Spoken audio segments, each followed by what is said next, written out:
Në moton Festa e Valve, Fieri ka çelur sezonin turistik 2025. Bregdeti i Darzezës ka mbetur 10 pjesëmarrës të cilët kanë ndjekur koncertin e larmishëm artistik me kërcime, këngë e valle. Turistë vendas dhe të huaj u bën pjesë e këtij aktiviteti. Klima e ngrohtë, rëra e pastër dhe deti i cekët janë arsyet që turistët vizitojnë Darzezën. Më pëlqen shumë Shqipëria. Njerëzit janë shumë mikpritës dhe të ngrohtë. Mendoj që këtu do të pensionohem dhe do të jetoj deri në fund të jetës. Çelja e sezonit është përshëndetur nga kryebashkiaku Armando Subashi. Ai është shprehur se këtë sezon veror pret dyfishim të turistëve, ndërsa ka theksuar se hapi më i rëndësishëm është hartimi i masterplanit për zhvillimin e qëndrueshëm të turizmit, i cili parashikon ndërtimin e hoteleve e bizneseve bashkëkohore në zonë. Subashi ka pohuar gjithashtu se sipërfaqja e madhe e rërës do të shfrytëzohet 40% si hapësirë publike dhe pjesa tjetër për private, ndërkohë që vjojnë investimet për përmirësimin e infrastrukturës rrugore dhe projektit madhor të ujësjellësit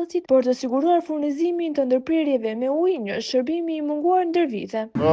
I ka shpëtuar, le të themi, gjithë atyre historisë ndërtimeve me kriter, pa kriter që janë bërë në pjesë të tjera të Bregdetit.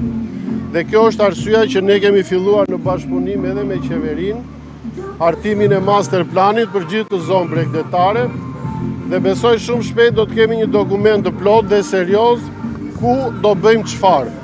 Kjo padyshim do të nxjisë edhe investitorët, edhe investimet në këtë zonë, por edhe çdo gjë do të ndërtohet në vendin e vet. Këtë verë janë 61 operatorë turistik sezonal që do të operojnë përgjatë vijës bregdetare Darzez Seman.